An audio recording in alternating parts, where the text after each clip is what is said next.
Alexandra, frage die Karte, zeige mir einen Weg. Schönen guten Morgen zusammen. Monday. Ich hoffe, ihr habt das Wochenende schön umgekriegt. Schauen wir mal, wo für diese Woche fürs Kollektiv eine günstige Energie liegt oder vielleicht auch mehrere. Und ich habe ein paar neue Kartendecks und da dürft ihr euch eine Karte auswählen. Es wurde mal wieder Zeit, obwohl ich tatsächlich in Karten um mich herum sind alles Karten. Und trotzdem. Jetzt gucken wir mal.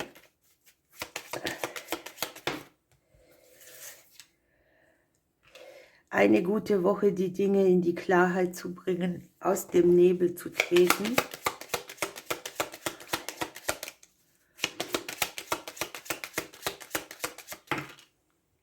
Zweifel auszuräumen.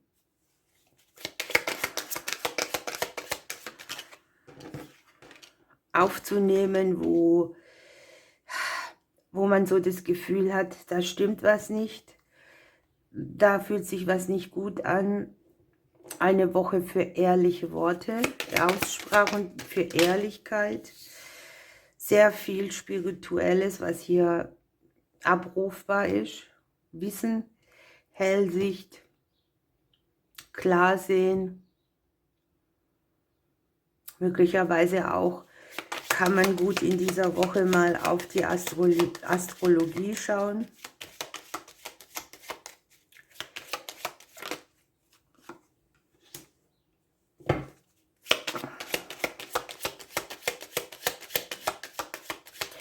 Eine Woche, wo man auch so verspürt, wo man zum Beispiel immer wieder Energie reinsteckt und es kommt nichts Gescheites dabei raus. Eine Woche, in der man sehr viel über die unterbewusste Ebene, sehr viel, da tut sich was im Unterbewusstsein, da kommt was an die Oberfläche.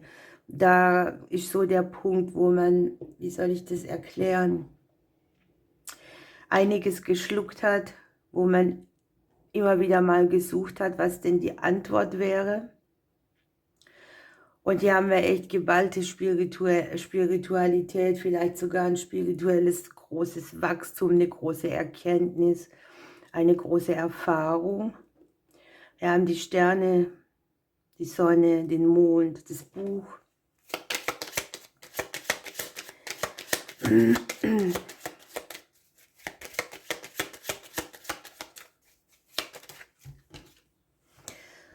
Wir haben das Leben, alle Themen des Lebens und natürlich auch das Wachstum, das damit verbunden ist. Wir haben hier Kleinigkeiten im Beruf, die eine glückliche Wende nehmen. Vielleicht ein beruflicher Weg, der sich aufzeigt, etwas, was sich nicht mehr stimmig anfühlt, wird durch etwas ersetzt, was den Alltag erhält. Eine Woche auch, wo man Dinge, die man sich erarbeitet hat, es kann etwas Emotionales hier sein. Oder auch ein Thema, wo man den Blues so aufs Leben geschmissen hat. Kann hier tatsächlich sich stabilisieren oder deine Arbeit daran kann Früchte tragen. Alles, was mit der Vitalität zu tun hat, wo ihr euch selber was Gutes tun könnt, liegt ja auch ganz speziell gut. Alles, was Wachstum bringt.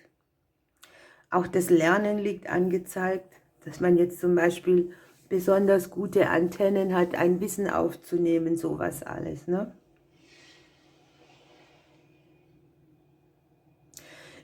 Veränderungen, die einen auf der eigenen Lebensreise schön weiterbringen. Vor allem da, wo man bisher gedacht hat, es geht so vor und zurück, es ist kein gerader Weg oder man kommt immer ein bisschen nach vorne und dann geht es wieder zurück. Entschuldigung, draußen ist es laut. Dann haben wir hier Veränderungen, die im knackig greifbar sind, also im Umfeld schon liegen und nur gegriffen werden müssen, die parat sind, die auch ermöglichen, aus dem, was man erfahren hat oder aus den Erfahrungen, die man bislang machte, etwas Größeres zu bauen.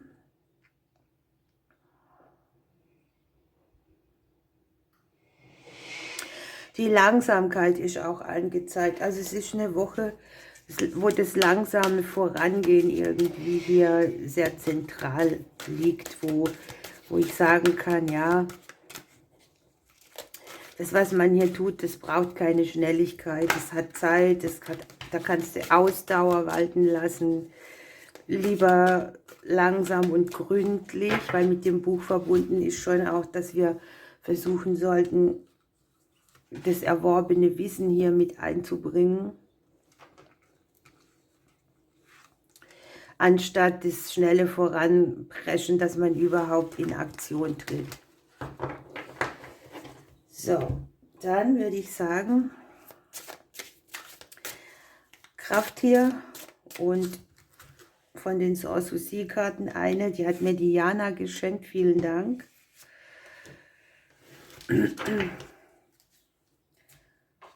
Dann dürft ihr wählen.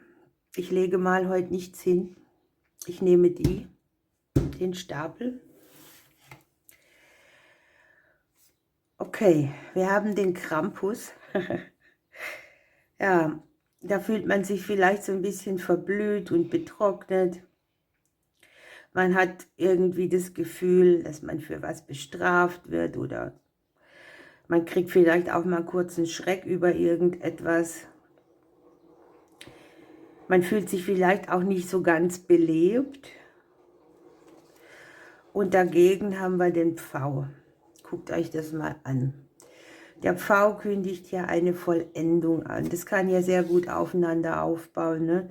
Dass man so in dem Zustand des Verschrecktseins hockt, dass man sich verblüht fühlt oder vertrocknet oder nicht mit Leben erfüllt. Und dann kommt der Pfau und schlägt hier sein Rädchen auf und sagt, hey, das Paradies ist ein Zustand in dir, ne? Und das kannst du auch erreichen, wenn du nicht in dieser Position sitzt. Und der Pfau steht hier in diesem Deck auch für die Vereinigung von Gegensätzen, auch den Sternenkreis, ja, wenn er sein Rädchen aufschlägt, und außerdem von der Befreiung von Leid. Ein bisschen auch Sinnbild für das Überwinden, das in einem Menschen steckt, von Stolz. Und wenn der Pfau in das Leben schreitet, kommt die Erinnerung an das Paradies, an die Schönheit, an die vielen Möglichkeiten, die man vom Leben kriegt. Führung möchte kommen, man darf in sich hineinlauschen und wir kriegen den Hinweis, dass wir in den nächsten Tagen eine wichtige Botschaft kriegen, wo man eine schwierige Angelegenheit lösen kann und wo wir auch wieder mehr spüren, dass wir ein Kind Gottes sind, alle. Dann nehmen wir die andere Seite. Was habt ihr Schönes? Wow, der Engel der Verkündung. Hier kriegt man etwas aufgezeigt. Eine Ankündigung kann kommen. Das ist das Buch, das sich hier eröffnet. Vielleicht posaunt auch irgendjemand etwas raus. Oder etwas kommt an die Öffentlichkeit. Man muss sich irgendwie erklären. Oder man trifft ja auch eine endgültige Entscheidung, indem man sagt, so, ich habe mich geklärt, so und so ist meine Wahl. Und ihr habt die Möwe. Hier geht es um die Orientierung und um die Gegenwärtigkeit und um diesen weißen Engel der Lüfte, der euch zum Aufbruch und zu neuen Abenteuern aufruft. Die Möwe kommt hier zu all denen, die vielleicht gerade in einer Lebenssituation sind, wo sie sich noch klären müssen, wo der Weg nicht so frei ist. Und sie ist sehr richtungsweisend.